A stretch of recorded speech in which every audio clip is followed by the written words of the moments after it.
Well, lumber and nails may make the house. Still, they're useless without a hammer and a skilled hand to use them. And in this computer age, it's often hard for construction companies to find young workers with the necessary training to be successful on the job site, making those who have the right skills in high demand. Our Austin Moore takes us to Tulsa, where construction firms from across the state are scouting their top talent. It may be a rainy spring day in downtown Tulsa, but that isn't slowing down the bustling activity inside the Cox Business Center.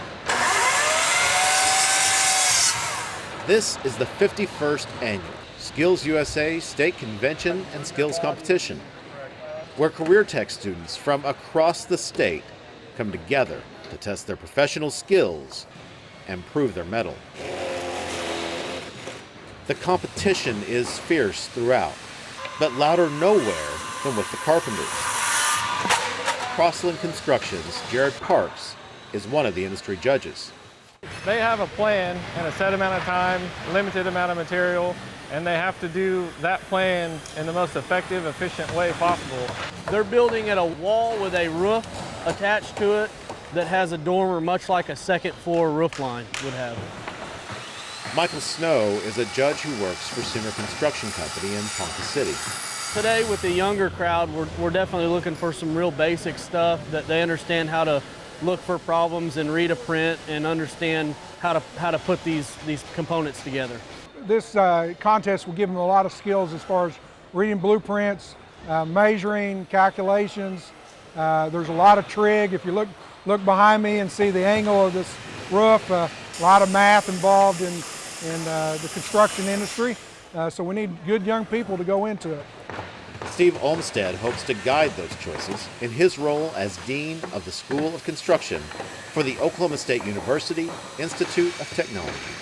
Right now, the construction industry, both not just commercial, but heavy highway and some residential, is growing. It's a good outlook for our students that graduate from programs like this. There's so much opportunity. There's a constant need for young people coming into this industry. A lot of the older guys that were skilled and trade specific are kind of making their way out, and it's time for some younger people to come up into the industry. Jarrod and fellow Crossland employee Adam Jobe capitalized on that opportunity.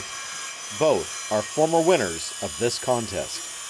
This is really what got me into college, and if I hadn't went here and won this, I got a scholarship to go to OSU-IT, and before this I didn't even want to go to college, but that scholarship kind of pushed me through the right direction.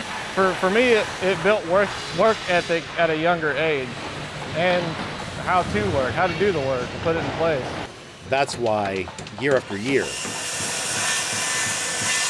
so many of our state's construction firms happily send employees to this contest as judges. And I'm looking for people that may be close by, that have those skills that I'm looking for, that may be interested after school to come to work. These guys get to see the best of the best in Oklahoma. Oklahoma career techs, Alan Stolhand. I've had students offered a job right here on the contest floor. And the industry people get to meet the instructors, find out who the instructor is at the tech center near them. They can get in contact with them and say, hey, I need 5 guys coming up here pretty soon. Do you have any good ones? So it's a good way for them to tie into the resources that we have. So building skills and connections along with walls. Now, construction is just the start for SkillsUSA. The careers featured are as varied as video game design, firefighting, and even broadcast news production.